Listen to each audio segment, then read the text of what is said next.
Kisah asmara Sultan Syahrir menghebohkan seantero Hindia Belanda. Bagaimana tidak, Syahrir dengan nekat berani menikahi seorang nyonya asal Belanda. Cinta antara Syahrir dan si nyonya Belanda membuat pemerintah kolonial berang. Para pemuka agama ikut menentang pernikahan Syahrir dan wanita pujaannya itu. Inilah kisah cinta antara Syahrir dan Nyonya Maria du Chateau.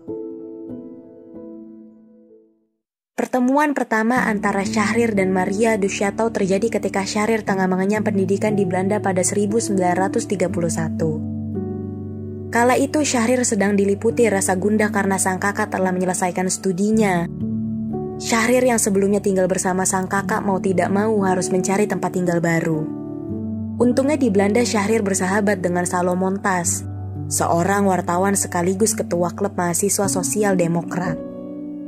Tas mempersilahkan Syahrir untuk tinggal di rumahnya. Syahrir pun menyambut dengan baik tawaran yang diberikan oleh Tas. Tas ketika itu sudah berkeluarga. Ia menikah dengan Maria du Chateau dan sudah dikaruniai 2 orang anak. Selain istri dan 2 orang anaknya, di rumah Tas tinggal pula seorang perempuan bernama Judith van Wamel. Syahrir hadir di tengah-tengah keluarga itu saat hubungan Tas dan Maria mulai renggang. Renggangnya hubungan di antara mereka bermula ketika Tas menjalani hubungan asmara dengan Judith. Maria tidak bisa berbuat banyak perihal hubungan suaminya dengan Judith. Ia seolah-olah tampak membiarkannya. Situasi yang terjadi di rumah Tas membuat Syahrir dan Maria semakin dekat dan akrab. Syahrir perlahan-lahan mulai mengisi posisi Tas untuk Maria. Maria dengan senang hati menerima kehadiran Syahrir. Benih cinta di antara keduanya tanpa disadari mulai tumbuh. Mereka mulai memanggil satu sama lain dengan panggilan sayang. Miske untuk Maria dan Sidi untuk Syahrir. Pada November 1931, Syahrir terpaksa harus menghentikan kuliahnya di Belanda.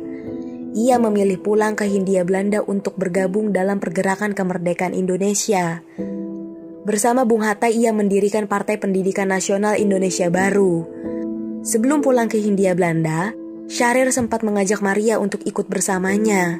Pada Desember 1931, Syahrir tiba di Batavia. 4 bulan kemudian, yakni pada April 1932, Maria bersama kedua anaknya menyusul Syahrir ke Hindia Belanda. Rasa rindu yang ada di hati Syahrir sudah tak dapat terbendung. Ia segera menemui sang kekasih hati di kota Medan, tempat berlabuhnya kapal yang membawa Maria dan kedua anaknya. Syahrir dan Maria tak ingin membuang waktu lebih lama lagi. Keduanya memutuskan untuk segera melangsungkan pernikahan. Pada 10 April 1932, Syahrir dan Maria menikah di sebuah masjid di kota Medan. Keduanya menikah secara Islam. Setelah menikah, Syahrir dan Maria tinggal di Medan sambil berharap dapat segera pindah ke Jawa. 2 insan yang saling mencintai ini tak ragu untuk menunjukkan kemesraan mereka di depan banyak orang. Syahrir dan Maria sering berjalan bergandengan tangan ke berbagai tempat, baik itu ke pasar, pergi menonton film, melihat pertunjukan musik, hingga menyaksikan pagelaran teater. Ketika pergi bersama Syahrir, Maria sering menggunakan kebaya. Kemesraan keduanya pun semakin terlihat mencolok. Hubungan asmara antara Syahrir dan Maria menarik perhatian banyak orang, baik penduduk pribumi maupun Eropa. Pernikahan antara laki-laki Belanda dengan perempuan pribumi memang sudah biasa pada masa itu. Namun tidak sebaliknya, laki-laki pribumi yang menikahi perempuan Eropa dianggap sebagai sesuatu yang tidak lazim. Pernikahan Syahrir dan Maria pada akhirnya mendapat gunjingan dari masyarakat luas. Koran-koran lokal bahkan sampai mengangkat peristiwa ini dan menuntut pemerintah kolonial untuk mengambil tindakan. Kepolisian Hindia Belanda kemudian segera melakukan penyelidikan. Mereka menemukan dokumen pernikahan Maria di Belanda. Dari sana diketahui bahwa Maria belum resmi bercerai dengan Tas. Setelah fakta ini diketahui, para pemuka agama membatalkan pernikahan Syahrir dan Maria pada 5 Mei 1932 atau 5 minggu setelah akad.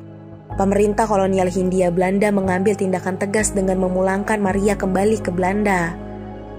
Syahrir sangat terpukul dengan kejadian ini. Ia sangat bersedih karena harus berpisah dengan Maria. Ditambah lagi saat itu Maria tengah mengandung anaknya. Anak Syahrir dan Maria meninggal 3 minggu setelah dilahirkan. Meski dipisahkan oleh jarak yang begitu jauh, Syahrir dan Maria tidak putus hubungan begitu saja. Keduanya terus merajut cinta melalui surat-surat yang mereka kirimkan satu sama lain. Syahrir tak ingin berpangku tangan setelah dipisahkan dengan paksa oleh Maria. Ia berniat untuk kembali ke Belanda dengan alasan melanjutkan studinya. Semua persiapan sudah dilakukan dengan matang, bahkan tiket kapal juga sudah diatur oleh Syahrir. Namun nasib malang kembali menimpa Syahrir. Ia ditangkap oleh pemerintah kolonial Belanda karena aktivitasnya dalam pergerakan kemerdekaan Indonesia. Ditinggal oleh Maria tak membuat Syahrir lupa akan perjuangan kemerdekaan yang tengah dilakukan oleh bangsanya. Ia terus bergumul dalam lingkaran pergerakan nasional. Syahrir bergerak membangun opini publik dan melakukan kaderisasi. Aktivitas yang dilakukannya ini membuat dirinya ditangkap oleh pemerintah kolonial. Syahrir pun diasingkan ke Boven-Digul dan Banda Neira. Di masa pengasingan, Syahrir tak berhenti mengirim surat kepada Maria.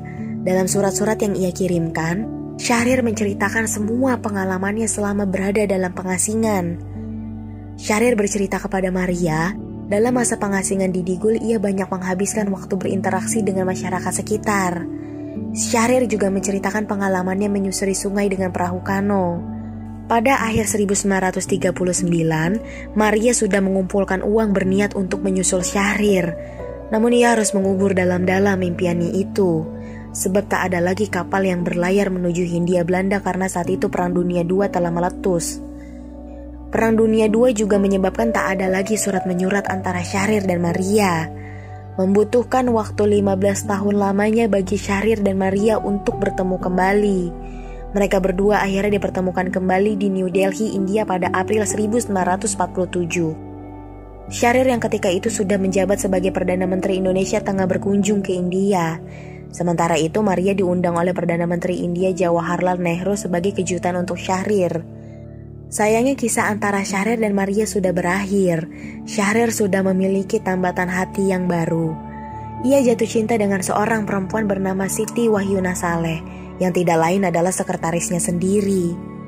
Syahrir dan Siti Wahyuna menikah pada 1951 di Kairo, Mesir. Maria di kemudian hari menikah dengan adik Syahrir yakni Sultan Shah Syam. Terima kasih untuk kalian yang sudah menyimak video ini sampai akhir.